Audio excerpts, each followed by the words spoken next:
4 neveste ISIS so zdaj prispele v Avstralijo in to povzroča kar nekaj razburjenja, ker presenečenje, nihče si pravzaprav ne želi, da bi ženske ISIS prišle v tvojo državo, tudi če so bile nekoč avstralske državljanke. 3 neveste ISIS so pristale v Melbourneu in se vrnile v domovino, iz katere so pred leti pobegnile.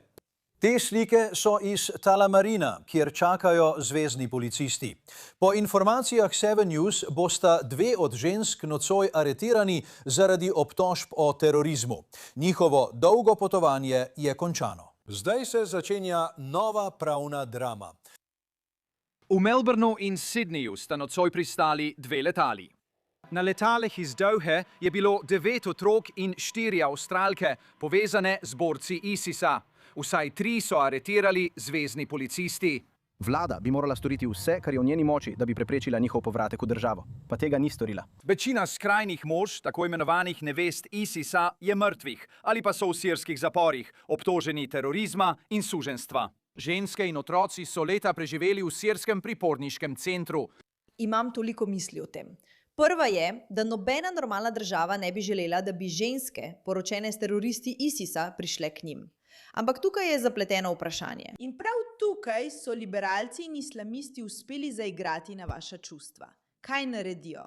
Naredijo, da se sliši, kot da so bile te ženske ugrabljene, odpeljane in da jim je zdaj žal. In se vračajo, da bi zaprosile za azil, ker so spoznale, da so naredile napako. In mi kot država jih moramo rešiti. Moramo jih zaščititi. Razen dejstva.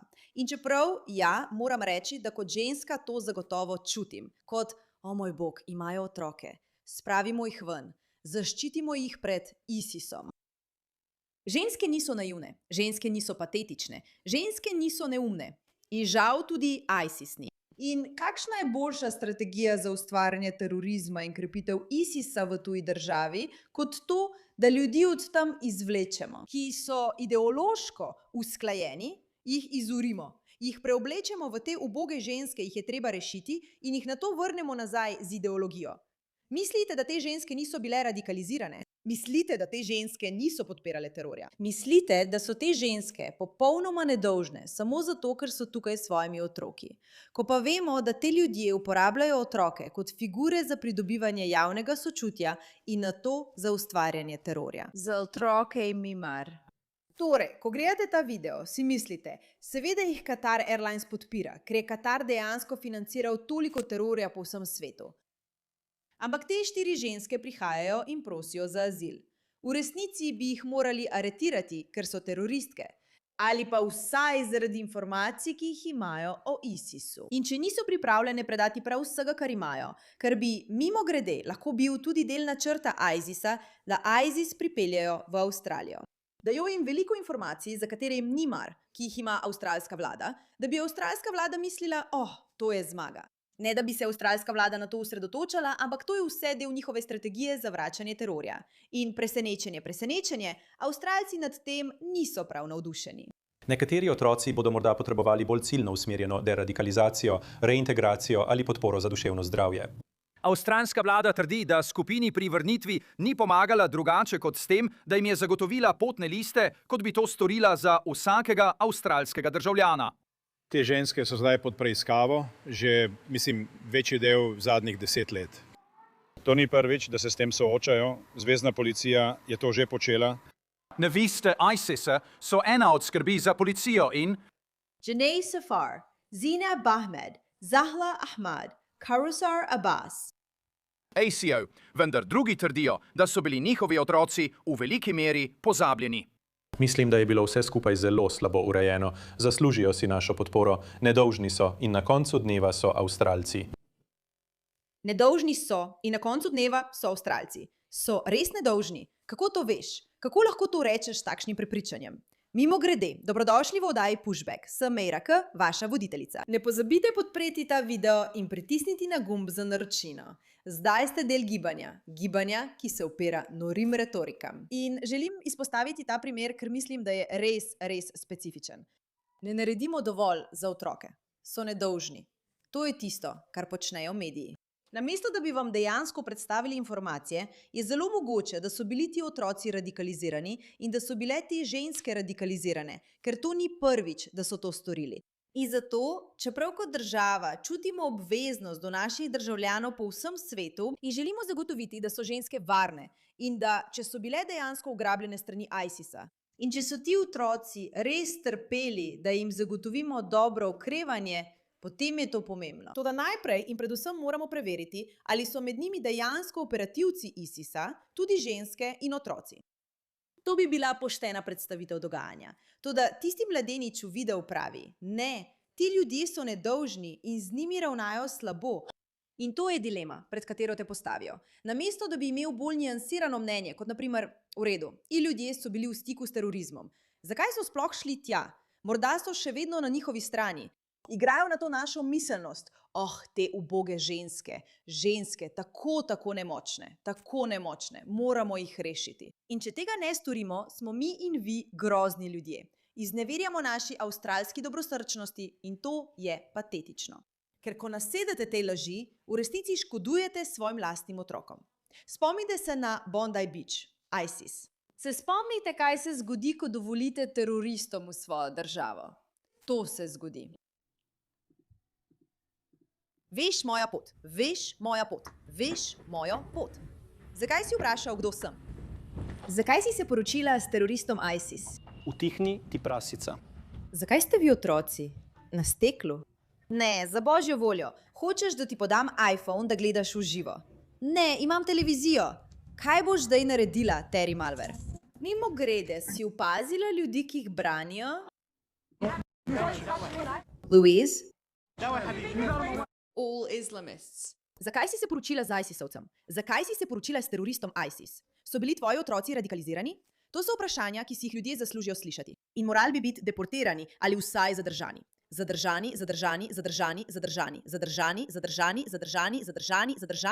stran od družbe za zelo dolgo časa. Pred nekaj trenutki Je brezplačno. Kaj boš zdaj naredila, Terry Malver? Mimogrede, po besedah Drew Pavluja, v redu, ena od avstralskih novinark je bila udarjena v trebuh in so ji kričali: "Utihni, kurba!" V redu, to ni dobro. Spet, zapomnite si, v Avstraliji se dogaja ta čudna stvar s stokholmskim sindromom in ne bodo poslušali ljudi, ki dejansko razumejo, kaj je ISIS. Ne, tako zelo nepriljubljeno je reči, da bi se te ženske in otroci morali vrniti v Avstralijo. Leta 2014 so borci Islamske države napadli vašo skupnost v Iraku. Kaj se je zgodilo z vami? Ko je ISIS napadel našo regijo, Šingon, sem imel le 23 let. ISIS je ciljal ljudi glede na njihovo identiteto. Ko je ISIS prispel, so nas moji sodelavci izdali, pokazali so na nas, rekli so, ti ljudje so neverniki, so jezidi. Uspelo mi je pobegniti v Sevzun, nato sem se povzpel na goro. Toda vsakemu, ki ga je ISIS ujel, so dali izbiro: spreobrni se v islam ali pa boš ubit. Veliko moških je to zavrnilo, zato so jih ubili. Toda za ženske in dekleta je bila samo ena možnost, odpeljali so jih v spolno suženjstvo. Torej imaš nekoga, ki je dejansko izkusil, kaj ISIS je in nagovarja neverjetno neumno Avstralijo ter pravi: ja ne, ISIS v resnici ni tako slab, moramo zaščititi ženske. Potekala je razprava o tem, ali bi morale neveste borcev Islamske države in njihovi otroci smeti vrniti v Avstralijo. Kakšno je vaše stališče glede tega? Mnogim preživelim jezidom so borci ISIS-a odvzeli hrano in vodo. Predstavljajte si, da preživela jezidka sreča neveste ISIS-a. Ne bo se počutila samo ogroženo, doživela bo ponovno travmo, odprla se bodo globoke rane. V nekaterih primerih lahko celo zapusti Avstralijo, če se ne počuti varno. Jana, vi ste namestnica izvršne direktorice Centra za pomoč iskalcem azila. Menite, da bi bilo treba tem ženskam in otrokom dovoliti vrnitev v Avstralijo? Te ženske in otroci so avstralske državljanke in državljani in verjamem, da imajo vsi avstralski državljani pravico, da se vrnejo domov. Ampak poglejte, ljudje res imajo pravico, da se vrnejo domov. Ampak, če si avstralska državljanka, ki gre tja in ubija ljudi ali jih zabada ali posiljuje, bi morala biti za to pridržana, kaj ne? Mislim, zdi se mi, da je to tukaj precej preprost argument.